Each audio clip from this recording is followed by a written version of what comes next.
Здравия! Хочу немного дополнить ролик про РФ 90-х. Закон о гражданстве РСФСР 1948-1 вроде как был подписан президентом РСФСР Ельциным, которым он никогда не являлся, ибо был назначен через служебный подлог, якобы председателем ВС РСФСР Хасбулатовым, и следом был назначен на должность уже якобы президентом РСФСР Ельциным.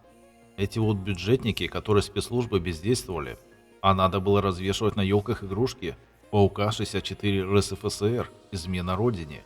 Но прикол даже не в этом. Тогда законы подписывали председатель и секретарь Верховного Совета РСФСР, а не президент. Плюс менее чем через месяц, 26 декабря 1991 года, был уже якобы распад СССР и сфальсифицировано переименование РСФСР в РФ 25 декабря 1991.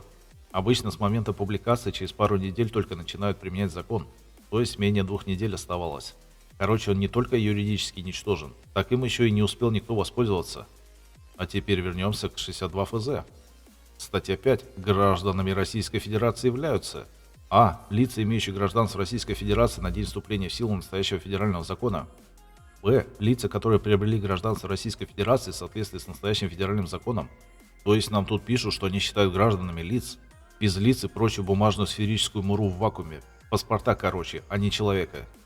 Статья 10. Документом, удостоверяющим гражданство Российской Федерации, является паспорт гражданина Российской Федерации или иной основной документ, содержащий указания на гражданство лица. Виды основных документов, удостоверяющих личность гражданина Российской Федерации, определяются федеральным законом. Здесь, скорее всего, имеется в виду закон об актах гражданского состояния. Впрочем, там их много всяких разных, вплоть до того, что и паспорт СССР сюда приплели. Это отдельная тема. И главный затык, который, видимо, сразу непонятен массам: документ, содержащий указание на гражданство лица. Это так же, как и с пропиской, штампик в документе. Вот теперь покажите мне такой штамп в паспорте. 138 ФЗ еще не читал, но по 28 апреля 2023 якобы действовал 62-ФЗ. У всех граждан должен быть штамп в документе. Точнее, это тема к тому, чтобы вымораживать депутатов, ментов и прочих, кто должен по их законам быть гражданином. А то есть клевая уголовная статья про захват власти. Системные, конечно, сильно прикольнулись, подставив якобы госслужащих по статью по умолчанию. Если бы те же менты это понимали, то давно бы все уволились, а то любое столкновение с человеком сулит посадку надолго. Их защищают только духовные скрепы коррупции. Друг дружку покрывают, но от центральных органов это не спасает. При грамотной жалобе их просто заставляют продавать квартиры, машины, дачи, детей, печень. Иногда просто разгоняют местный якобы госорган. Еще дам домашнее задание: попробуйте найти в паспорте хоть одну надпись, что лицо является гражданином или имеете гражданство. Заранее скажу, что наименование документа ничего не значит. Это не отметка, и там можно хоть паспорт водолаза Марса написать. Сути не изменит. Удивленные млекопитающие обычно на это ведутся и сразу кукарекают, что вот же надпись на обложке. Далее идут скучные статьи об основаниях приобретения гражданства, о присяге, которая приносится несозданному государству с правильным названием, и о том, что ее должно лицо приносить. Прям так и написано в 11 статье, пункт 3. Уже прям вижу, как бумажка это все читает. А дети должны рождаться на территории РФ, то есть сразу утопленниками на морском дне, чтобы стать гражданами. В статье 14 пишут, что в упрощенном порядке принимают гражданство лиц без гражданства, если указанные лица имели гражданство СССР. И там еще много про попытку затащить любыми силами граждан СССР. Как мы уже знаем из прошлых роликов, граждане СССР такой же миф, как и граждане РФ. Далее у нас куча статей про полномочия президента и органов и тому подобное, интересное только в конкретном случае. И вот мы добрались до статьи 41.2. Пункт 4. Условия и порядок признания гражданами Российской Федерации. Лицо не признается гражданином Российской Федерации в случае, если: Г. После первичного получения паспорта гражданина Российской Федерации лицо приобрело гражданство Российской Федерации в порядке, установленном настоящим федеральным законом. Этот пункт любят разносить блогеры по массам. Но давайте разберемся. Разве выдавали паспорт всем подряд до появления этого закона? А вот нет. И сейчас не выдают.